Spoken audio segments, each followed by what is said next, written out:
Assalamu alaikum. I'm Anila Steek, roll number 4, and today our topic of discussion is how Pakistan combat the fifth generation war successfully.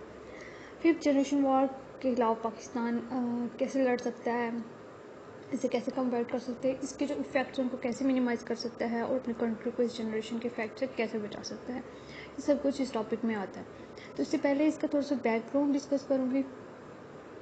इंसान की history जब से start हुई है तब से ही बर्बरियत का आगाज़ है. इंसान सुपीरियर रहना चाहता है एक दूसरे से, और इस सुपीरियरिटी की वजह से इंसान फ़ाइट करता है और जंग और जदल का सिस्टम तब से ही है. तो ये जो सारा जो जंगी निज़ाम है, इस सब को 5 मेन जनरेशन्स में कैटेगराइज किया गया है. जो फर्स्ट जनरेशन है उसमें ये होता था कि जिस्मानी तौर पर मजबूत अफवाज होती थी, वो किसी कंट्री के लिए बहुत इम्पॉर्टेंट होती थी फ़ाइट करने के लिए.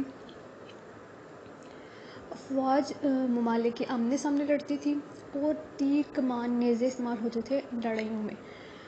और फर्स्ट जनरेशन वॉर में हदफ सिर्फ अफवाज होती थी. अफवाज के साथ लड़ती थी, बाकी जो आबादी होती थी उस कंट्री की उन्हें कोई नुकसान नहीं पहुंचाया जाता था. इस तरह जो फोर्स जो आर्मी जीत जाती थी वो अपने मुल्क में इंटर हो जाती थी, उनके रिसोर्सेज पे कब्जा कर लेती थी. देन आता second generation war. Second generation war थोड़ी सी मॉडिफाई होगी. इसमें बारूद और गोला बारी इस्तेमाल होने लगा, जदीद थोड़ी टेक्नोलॉजी आ गई.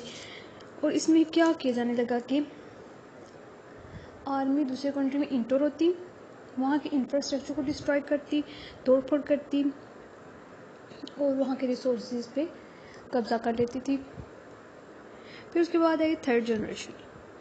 थर्ड जनरेशन में जदीद हथियार आ गए, इसमें ज़मीनी और फ़िज़ाई जारहियत का इस्तेमाल किया जाने लगा. अफवाज को नुकसान पहुंचाया जाता और उस मुल्क को डिफीट किया जाता और वहाँ के जो रिसोर्सेज थे और वहाँ की जो पब्लिक थी उनको अपना गुलाम बना लिया जाता. देन फोर्थ जनरेशन वार. फोर्थ जनरेशन वार थोड़ी और मॉडर्न होगी. उसमें वेपन से जंग करने से पहले रियासती तौर पर मुल्क को कमज़ोर किया जाता था. उसके जो बुनियादी इंतज़ामिया होती थी, वहाँ के जो इदारे होते थे मेन, उन्हें कमज़ोर किया जाता था. अंदरूनी एजेंट्स वहाँ कुछ ऐसे होते थे वो जिनके ज़रिए वो डेटा और कलेक्शन वहाँ से लेते थे और फिर उन्हें नुकसान पहुँचाते थे. फिर इसके बाद आती है फिफ्थ जनरेशन वार.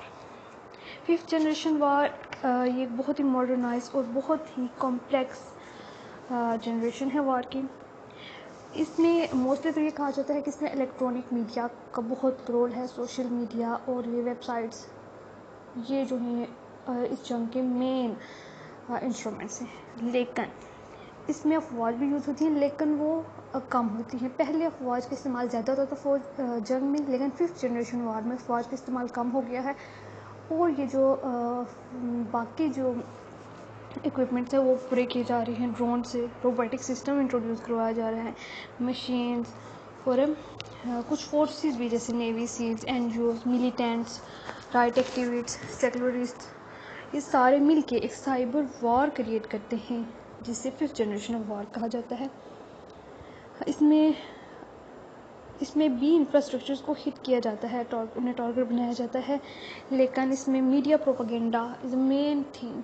मीडिया प्रोपेगेंडा बहुत ज़्यादा फैलाया जाता है, इससे अवाम में इंतशार फैलता है और लोगों को माइंड को जो है वो कैप्चर किया जाता है.